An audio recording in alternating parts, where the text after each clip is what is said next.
Dans une récente interview accordée à Nice Matin le 25 mai dernier, la princesse Charlène s'ouvre sur la première fois au sujet de sa forme après des mois de souffrance. « Mon état de santé est encore fragile et je ne veux pas aller trop vite.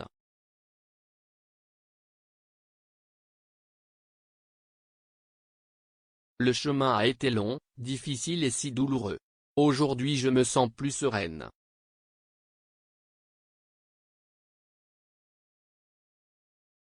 La santé de Charlène de Monaco a été mise à mal de longs mois durant.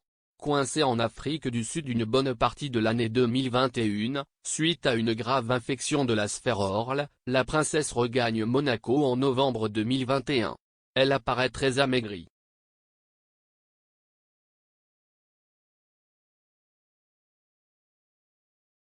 Les retrouvailles avec sa famille sont de courte durée. Elle s'envole très rapidement pour la Suisse afin d'être soignée dans une structure spécialisée.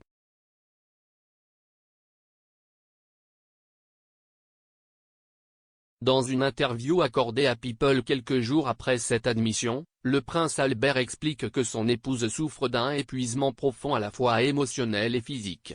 Il précise, « Elle n'avait pas bien dormi depuis plusieurs jours et elle ne mangeait pas bien du tout.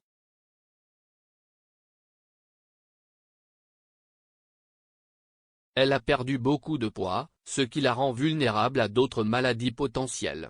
Un rhume ou la grippe. »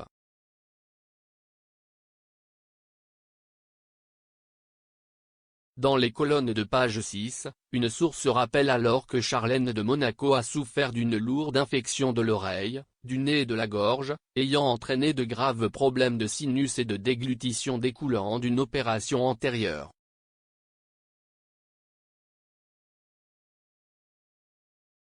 De quoi impacter sa vie au quotidien. Selon cette source, la princesse n'aurait pas été capable de manger de la nourriture solide depuis plus de 6 mois en raison de toutes les opérations subies. Cette même source donne de plus amples détails, elle n'a pu ingérer que des liquides à l'aide d'une paille, elle a donc perdu près de la moitié de son poids.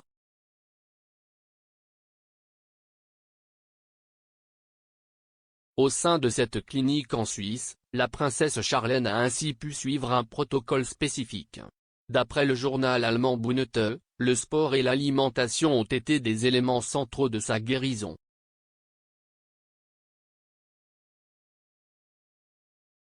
Un chef élaborait ses repas dans le cadre d'un régime spécifique afin qu'elle reprenne du poids.